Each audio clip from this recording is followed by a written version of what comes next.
এই বাচ্চার কথা কেউ মনে রাখবে না, এই বাচ্চাটার কথা কেউ মনে রাখবে না। 3 মাস পরে, 6 মাস পরে, 1 বছর পরে আরো নতুন ইস্যু আসবে, আরো নতুন পাপ হবে, আরো বড় বড় ঘটনা ঘটবে। এরপরে মানুষ এই বাচ্চাটাকে ভুলে যাবে। এই বাচ্চাটা কি তার মৃত্যু যন্ত্রণা ভুলতে পারবে? তার সম্মানহানি ভুলতে পারবে? তার পিতামাতাকে ভুলতে পারবে? এখন প্রশ্ন হচ্ছে, তার পিতাকেও যদি আমরা জিজ্ঞাসা করি, ইসলামে রেপের শাস্তি হচ্ছে মৃত্যুদণ্ড, আর ব্যভিচারের শাস্তি হচ্ছে অর্ধেক কোমর পর্যন্ত পুঁতে পাথর নিক্ষেপ করে হত্যা করা।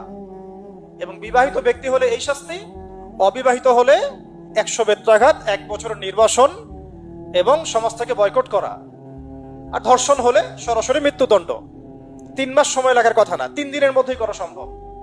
এটা শরিয়া আইন, এটা আল্লাহ রাব্বুল আলামিনের শরিয়া বিধান। এখন তারাও কি এটাতে রাজি হবেন?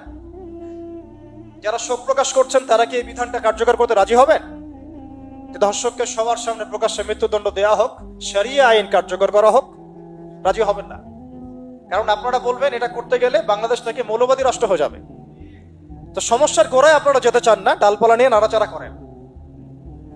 জেনা ফ্রি মিক্সিংটাকে উন্মুক্ত করে দেয়া হলো, ছেলে মেয়ের অবাধ বিচরণটাকে উন্মুক্ত করে দেয়া হচ্ছে। একটা চরম ক্ষুধার্ত মানুষদের সামনে যদি আপনি খাবারকে উন্মুক্ত করে রাখেন, এরপরে যদি কেউ জোর করে খাবার খেয়েও ফেলে, শুধু কি আপনি খাদকের দোষ দিবেন? পুরো সিস্টেমটাই দায়ী, পুরো সিস্টেমটাই দায়ী। এখানে আপনি নারী পুরুষকে অবাধ মেলামেশা দিয়েছেন, ফ্রি মিক্সিং এ দিয়েছেন, একদম ছোটবেলা থেকেই, স্কুল লাইফ থেকে, কলেজ লাইফ থেকে, ইউনিভার্সিটি লাইফ থেকে, জব সেকশনে, এমনকি রাজনীতি করতে গেলেও, কর্পোরেট সেকশনে, ব্যবসায়িক সেকশনে, অফিস আদালতে, সব জায়গায় ফ্রি মিক্সিংকে অবাধভাবে আপনি উন্মুক্ত করে দিয়েছেন, আমরা উন্মুক্ত করে দিয়েছি। এর উপরে ছড়িয়ে দিয়েছি পর্নোগ্রাফি। পর্নোগ্রাফি সবার ফোনে ফোনে। পর্নোগ্রাফি দেখতে থাকলে একটা মানুষ বাচ্চাকে না, কয়েকদিন পরে পশুর সাথেও জেনা করতে পারে। যদি সামনে দেখেন যে মানুষ পশুর সাথে জেনা করেছে, আপনারা অবাক হতে পারেন, আমি অবাক হব না। কারণ পর্নোগ্রাফি মানুষকে পশুর সাথেও জেনা করতে শেখাবে। বাচ্চা তো কিছুই না। এর উপর আছে বিবাহ বহির্ভূত সম্পর্ক, ব্যভিচার, জিনা, ফ্রি মিক্সিং, ভ্যালেন্টাইন্স ডে মতো দিবসগুলো পালন করে ছেলে মেয়ের অবাধ মেলামেশা।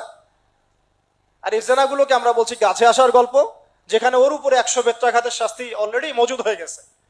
আর কতগুলো যে জেনা হয়েছে এটা তো আল্লাহ পাক ভালো জানেন। একটা দুইটা তো করে নাই, একটার পর একটা চেঞ্জ করেছে। বিবাহিত ব্যক্তি পর্যন্ত অন্যের স্ত্রীর সাথে জেনা করেছে।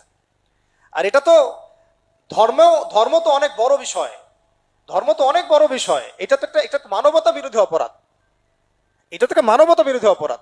এখন সমস্যা কি এক কেন্দ্রিক? এটা